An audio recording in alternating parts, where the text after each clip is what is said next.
Ce programme vous est proposé par Endoker RDC et CEDED.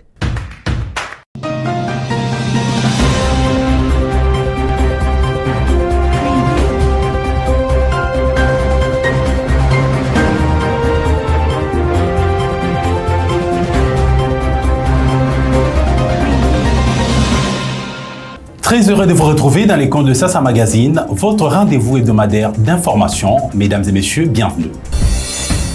Vers l'investiture du gouvernement souminois, la première ministre a finalement déposé le programme du gouvernement à l'Assemblée nationale ce samedi. Sassa Magazine. La ville de Kananga est guettée par une crise alimentaire sans précédent. L'ASBEL CEPA qui accuse de la SNCC de bloquer 6000 tonnes de maïs à la gare d'Ilebo en appel à l'arbitrage du gouvernement central. Sassa Magazine. Enfin, dans l'actualité, sachez aussi que Félix-Antoine Tshisekedi a doté à travers le service national en cours au village natal du Femmes et Laurent Désiré Kabila d'une école moderne. Voilà tout pour les sommaires. Sassa Magazine. Investiture imminente du gouvernement souminois. La première ministre a déposé le programme du gouvernement ce samedi 8 juin à l'Assemblée nationale. Vital Kamerhe et Jean-Claude Chilumbaï étaient présents à cette occasion. Le chemin vers l'installation de l'équipe gouvernementale est donc balisé. La première ministre Judith Toulouka en parle dans cet extrait des propos recueillis par Espérant Daniel Kamboulou, Merlin Niwa et Christine Nyamabou. Je suis venue aujourd'hui accomplir mon devoir constitutionnel en déposant le programme du gouvernement sur la base duquel ce gouvernement va être investi. Nous avons travaillé sur base de 6 engagements du chef de l'État tels qu'il les a libellés au moment de sa campagne électorale et au moment de son investiture.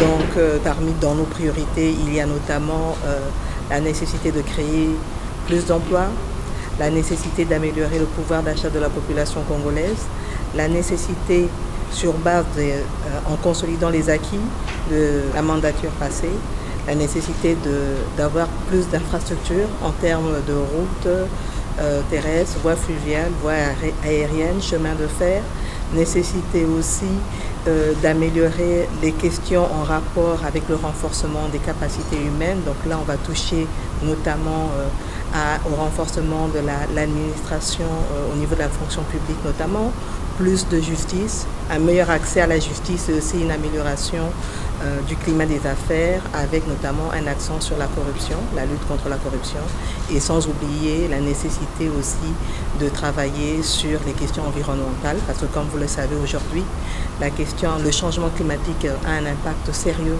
sur le monde entier et nous en RDC nous sommes impactés, notamment rien qu'à voir ce qui se passe aujourd'hui avec la culture du maïs. Nous n'avons pas eu suffisamment de pluie et donc tout cela sont des questions sur lesquelles nous devons travailler parce que ça touche le quotidien de la population congolaise. Toujours investiture imminente du gouvernement Judith Toulouka, les duos Kamerhe Chilumbaï jouent et gagnent.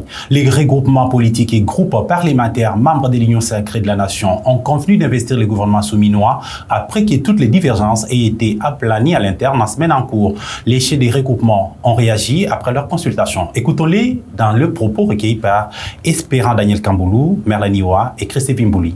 Mais moi j'ai insisté qu'avant de se parfumer, on se lave.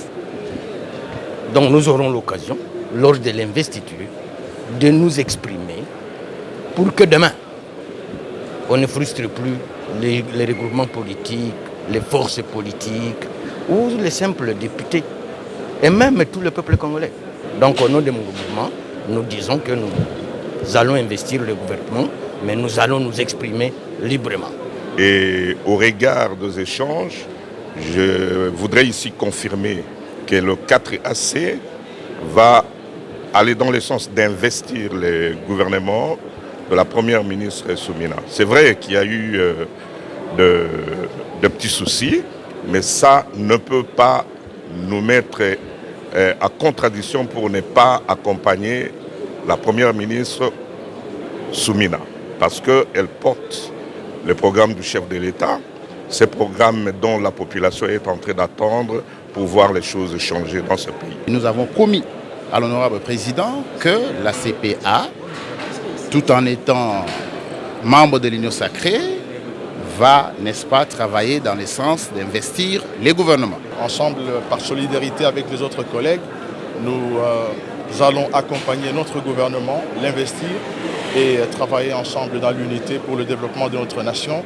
selon que voulu par le président de la République, son Excellence Félix Antoine Tshisekedi Tshilombo. Sans la moindre réserve, les députés nationaux de l'AFDC alliés, de l'AEDCA, vont voter massivement et intégralement pour le programme et donc l'investiture du gouvernement de Mme Toulouka Soumino. Nous sommes d'accord pour accompagner Madame le Premier ministre pour l'investiture du gouvernement. Il est pacificateur. Il a fallu qu'il organise ces consultations. Et voilà, aujourd'hui, vous avez une suite favorable. Et les regroupements de son Excellence Pius Mabilumba Moukala a accepté d'accompagner l'investiture du gouvernement. De la Chambre basse à la Chambre haute, où 84 sénateurs, vous en doutez, ont vu leur pouvoir validé à la Chambre haute du Parlement au cours d'une plénière organisée jeudi 6 juin dernier. Cette validation est intervenue après la présentation des rapports des diverses commissions de traitement de leurs dossiers. Après cette étape, les élus des élus devront vite s'épancher sur les questions vitales de la République. Espérant Daniel Kamboulou et Merlin Nimroa dans ce reportage. C'est au cours de la séance plénière consacrée essentiellement à la validation de mandat que les pouvoirs de 84 élus des élus ont été validés à la Chambre haute. Ceci fait suite au rapport présenté par 5 commissions mises en place en vue de vérifier les dossiers de chaque sénateur. Joseph Ngalamouloumé Bakato du Kasaï, qui a joué le rôle de rapporteur de la commission ayant traité les dossiers des provinces de Kinshasa, Kasaï et Tchopo par exemple, a souligné que la commission n'a constaté aucune irrégularité dans les dossiers respectifs des candidats. Très contents de voir leur mandat validé, quelques sénateurs abordés dans les couloirs du Palais du Peuple promettent de mouiller leur maillot en vue de bien représenter leurs provinces respectives. Bénissons notre Dieu qui nous a fait cette grâce. Vous savez, c'est une charge, comme je le dis toujours. Nous sommes disposés à servir à notre République et représenter aussi nos provinces. Vraiment, la joie est immense de voir qu'après la vérification de nos dossiers, donc on est aujourd'hui validé, reconnu comme sénateur. Après la séance plénière de vendredi 24 mai, il a été demandé de pouvoir sélectionner quelques commissions spéciales où je me suis retrouvé membre du bureau de commission. C'était commission Kassa et Kinshasa, Congo central et la Tchopo. Alors j'étais deuxième secrétaire. Conformément à la Constitution, conformément aussi au règlement intérieur en vigueur, conformément aussi au dossier de chaque candidat sénateur, conformément aussi à la décision de la CENI, nous avons trouvé qu'il n'y avait pas de cas qu'on devrait échapper, raison pour laquelle tous les sénateurs de toutes ces provinces ici que je venais de citer ont été retenus et leurs dossiers ont été vérifiés. Nous avons trouvé qu'il n'y avait pas quelque chose qui pouvait handicaper leur validation. Nous espérons que vous serez bien parti. Vous avez suivi le chef de l'État, Félix Antoine Tshisekedi Tshilombo. Il a dit qu'on devrait changer de comportement et de mentalité, nous les parlementaires de cette législature. Signalons que notre commission a été mise en place pour vérifier les dossiers des élus des 6 provinces restantes. Skywood, la solution innovante et durable. Rendons-nous au Kasaï central pour parler de ces cris de détresse lancés par les commerçants et évacuateurs des produits agricoles sur la pénurie des maïs sur le marché cananguier, alors que près de 6 000 tonnes de maïs demeurent bloquées dans les installations de la SNCC Ilebo. Le CEPA en appelle à l'implication du gouvernement central pour l'évacuation rapide de ces produits vers le centre de consommation. Suivez ces reportages de Freddy Million-Bobé. Les retards logistiques et les infrastructures défaillantes ont laissé les dépôts et marchés de Kananga quasiment vides. Les commerçants désespérés voient les prix du maïs s'envoler. Georges Moukenge appelle le gouvernement congolais à intervenir rapidement pour débloquer la situation et garantir les transports du maïs par la SNCC. Il fallait que la SNCC nous libère parce que c'est la SNCC qui a perçu notre argent et c'est la SNCC qui détient encore nos marchandises pour ce moment. Il y a déjà plus de 86 wagons qu'on a même chargés avec du maïs. D'autres wagons datent du mois d'août 2023 jusqu'à aujourd'hui, qui traînent à l'interland de Mouekaka Kenya ici, qui ne sont pas transportés jusqu'à aujourd'hui. Et à l'État, c'est juste une implication que nous sommes en train de demander. L'État doit s'impliquer. L'État joue le rôle de régulateur. Tout ce que nous demandons, c'est l'implication de l'État pour que les choses soient facilitées. Les Bayanda, vendeurs à vélo, restent les derniers à approvisionner la ville malgré les routes dégradées. Les vendeuses de maïs, essentielles à l'approvisionnement local, sont au bord du désespoir, attendant une solution des gouvernements national et provincial. Entre-temps, les pluies persistantes ne font qu'empirer les choses, détériorant les infrastructures routières déjà précaires. Les Bayanda, vendeurs à vélo, sont les derniers maillons de cette chaîne d'approvisionnement, bravant les routes en mauvais état pour apporter cette denrée vitale aux habitants de Kananga. Cap vers la province du Lualaba, où les travaux de construction du pont Lufupa touchent à leur fin. Situé à plus de 90 km de Kolwezi dans les territoires de Muchacha, ce pont était dans un état piteux, brillant de vétusté depuis 1978. D'ample précision dans ce reportage. À son Excellence Félix-Antoine Tshisekedi Tshilombo, président de la République et chef de l'État, je rends mes hommages le plus déférents pour l'intérêt qu'il accorde aux infrastructures routières qui constituent l'épine dorsale du développement de la République démocratique du Congo. Les routes sont un atout incontournable pour le développement de la République démocratique du Congo en général et du Lualaba en particulier. C'était le discours prononcé le 20 août 2022 à l'occasion du lancement de la construction des ponts Lufupa et Ludi du groupement Musokantanda dans le territoire de Muchacha. Pour l'instant, le pont Ludi est terminé. Les ouvriers de l'entreprise KSP ont ouvert le lit artificiel pour que l'eau rentre dans son lit naturel.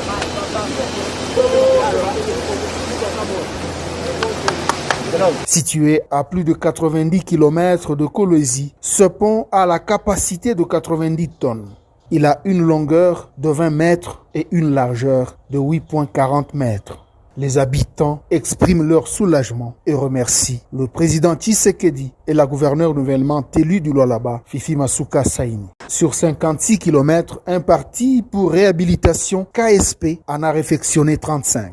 Plusieurs observateurs avaient du mal à croire à la fin des travaux. C'était mal connaître la ferme résolution de Félix-Antoine Tshisekedi Tshilombo à transformer le Congo profond. Encore des avancées significatives. Direction Grand Katanga cette fois-ci pour vous parler de cette actualité. C'est sur l'initiative du président Félix-Antoine Tshisekedi que le service national a doté les villages de l'ancien président Laurent Désiré Kabila d'une école moderne afin d'honorer son combat. Suivez.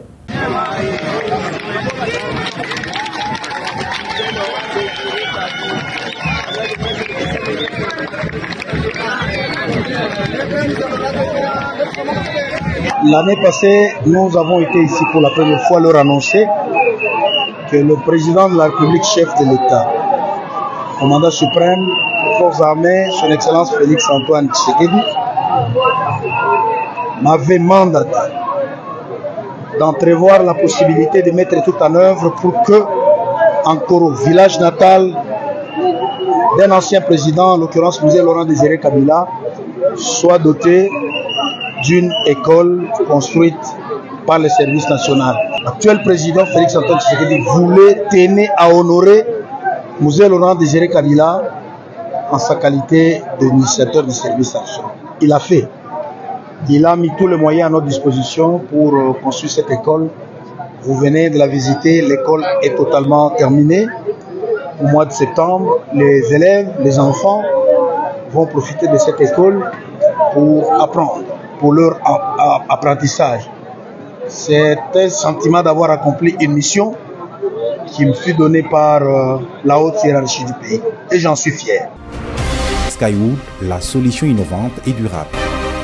Autre coin, autre actu. À Ituri, le gouvernement militaire, le général Lubuya Kachama, a présidé la cérémonie des remises officielles de 2 bâtiments scolaires modernes, respectivement à Kombokabo et Tinda, en territoire d'Irumu. Chaque établissement scolaire rénové est constitué de 6 salles de classe et de bureaux. Ces bâtisses modernes sont le fruit de la coopération germano-congolaise. Suivez le tout dans ce reportage.